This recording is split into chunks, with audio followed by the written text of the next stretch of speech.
Hi there, this is Matt with State of Flux, here with a review for Last Night in Soho. This is Edgar Wright's newest film, and kind of deviates from his traditional course of filmmaking. All of his movies, including Baby Driver, had an edge of humor to them, and this one completely drops the humor out. This is a very straightforward, sort of mystery thriller that's a slow burn until the mysterious ghost story elements really come into play. This feels like a Hammer film on some level. It's a whole throwback to the 60s. Half the movie takes place in modern day and the other half in 60s London. And you follow Thomasin McKenzie's character, who is excellent in the film, as she goes to designer school in London, modern day. But after having a sort of falling out with her friend group, she ends up staying in this house. And at this, in her room, she starts having dreams of this girl back in the 60s, played by Anya Taylor-Joy, who is a starlet who's trying to find fame through the help of Matt Smith's character. And that's where the story really takes off.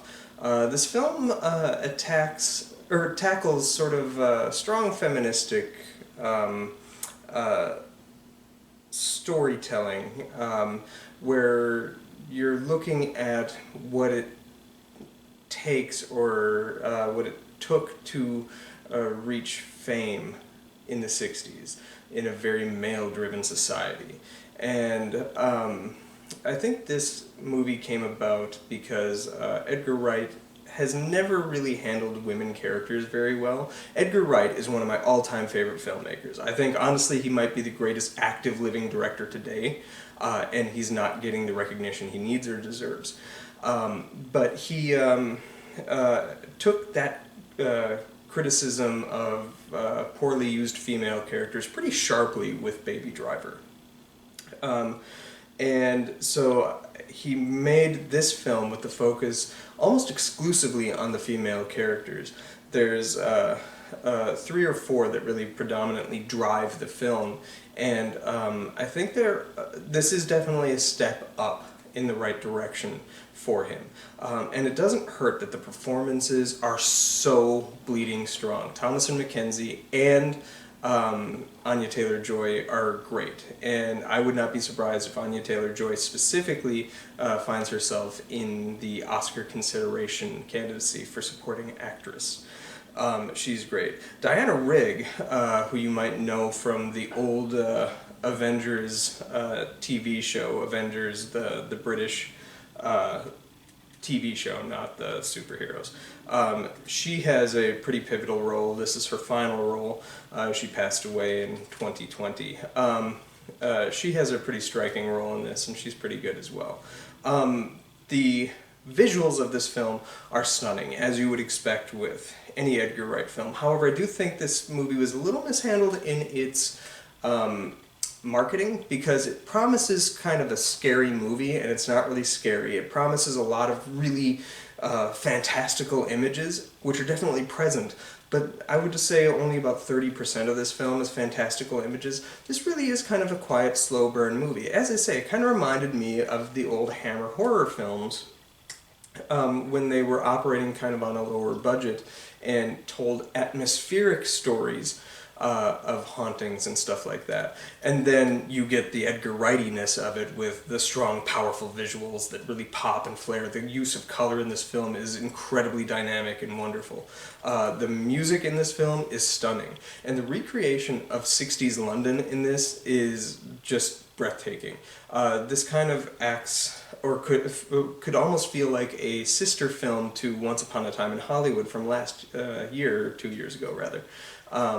Where Tarantino brought back 60s Hollywood. This kind of feels like an echo of that and but I think the 60s London setting was put to really strong use into this film. As I say, the soundtrack is just golden.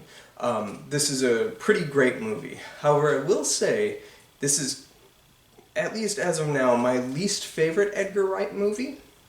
Repeated viewings might pump it up, but I will also preface that I think Edgar Wright has never made a movie that's like bad by any stretch of the imagination.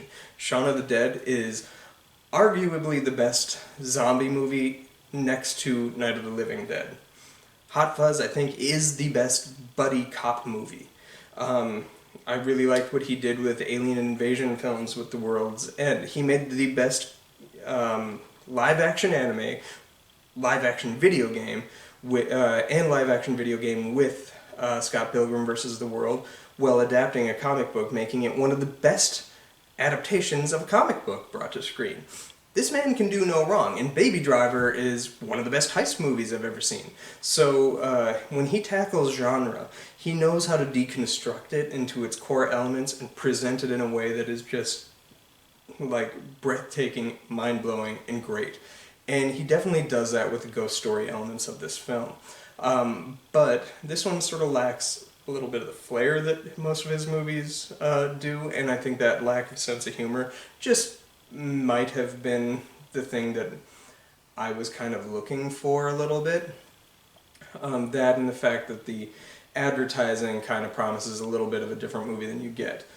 As I say, the advertising gives you about 30% of what this movie is. The movie is much more than that. Just the weight of expectation, I think this movie couldn't necessarily lift that up. Still, I'm giving this 3.5 stars. It is a fantastic movie. I urge you to go see it. As I say, it is gorgeous. See this one on the big screen. Take full use of that color. Just let it wash over you. Let the music like immerse you and surround you.